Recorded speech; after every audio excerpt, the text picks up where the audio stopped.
Two more holes on the boat to patch. These last two are up front and they were depth sounders, and we've saved these for last because it's been real convenient to have the hull drain, gravity drain, rainwater or hose water or whatever.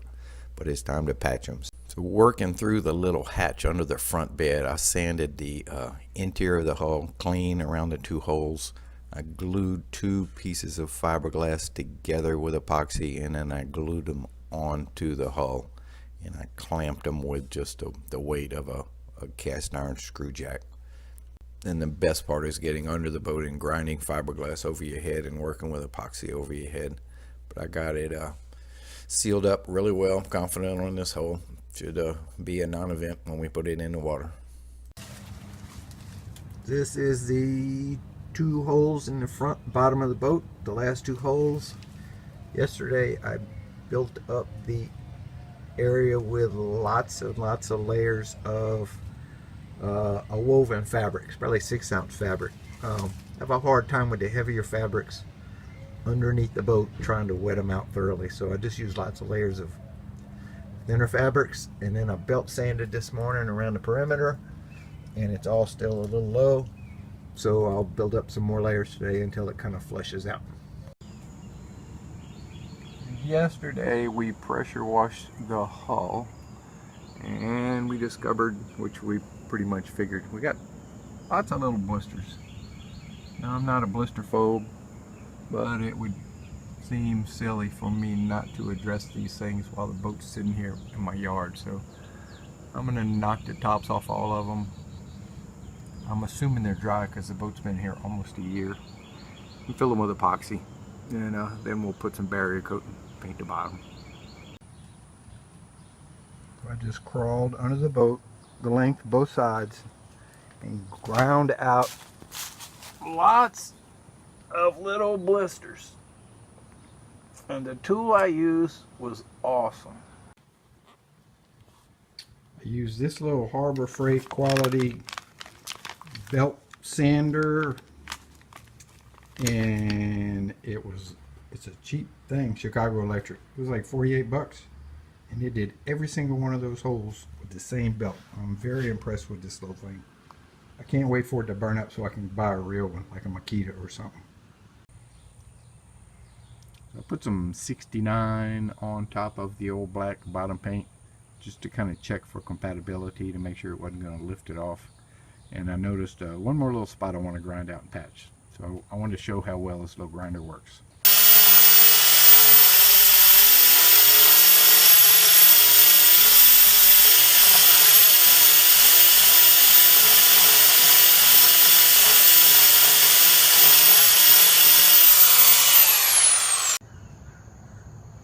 The boat had quite a bit of blisters. Most of them were small, and most of them, it looks like somebody did one of these bottom jobs on it. It had a layer of something on top of the original gel coat. Most of the blisters went down to the bottom of the original gel coat, but not into the fabric. One or two exceptions. Most of them are pretty superficial.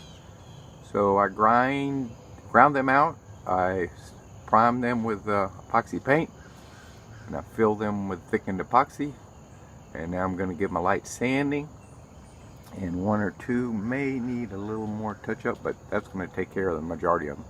Now, there was lots of them, but most of them are pretty superficial. Started painting the bottom with we had a gallon of Pettit bottom epoxy sealer stuff. We put it on, used it all up. And then I switched to the Valspar. I have 5 gallons of it. It is for painting water tanks.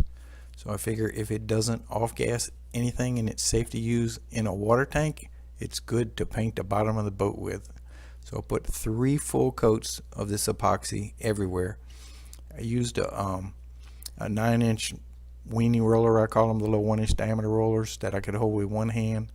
And I put the paint in a cup, because crawling around under here for hours at a time is tough on the old man, but with the weenie roller it worked okay. And then I went with the original Waterline, put some blue tape and got a coat of red bottom paint everywhere, and then it was time to move the screw jack so I could get to the rest of the spots. So we're making progress on moving the stands. These two underneath the bottom, the jack and the little cribbing stack, I just loosened and moved back maybe a foot. This screw stand I moved back a foot. This screw stand I moved forward a foot, and I kicked it out some so it's at an angle, because when the truck pulled out, when he dropped the trailer off, he had to run over the jack stands with his tires, and he didn't like that, so I moved it out a little bit so it'll be okay. Now here I added two 4x4s. Well, there was two. It was too close together. There was one right here and one here.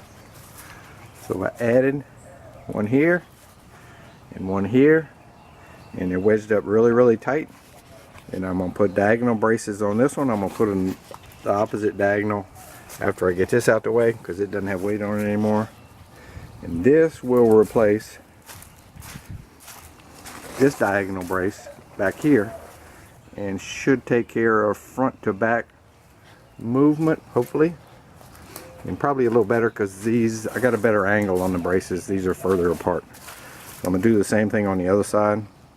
And then I've got two easy ones on each side, two easy ones in the middle, and then we get to the back, which is not going to be as easy.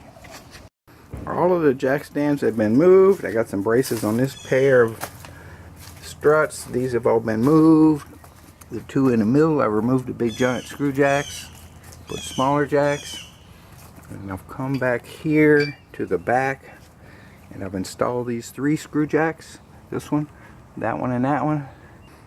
But they're holding the weight now. These corners, I was loose a second ago. It was probably sunk a little bit. These four in the back are loose, and I'm a little apprehensive, so what I'm going to do is knock down this pair and leave the braces and all intact, and move it ahead and tighten it back up, and then I will take the 4x4s out the back, and it will be resting on all new stuff. Kind of chicken. All the jack stands have been successfully relocated.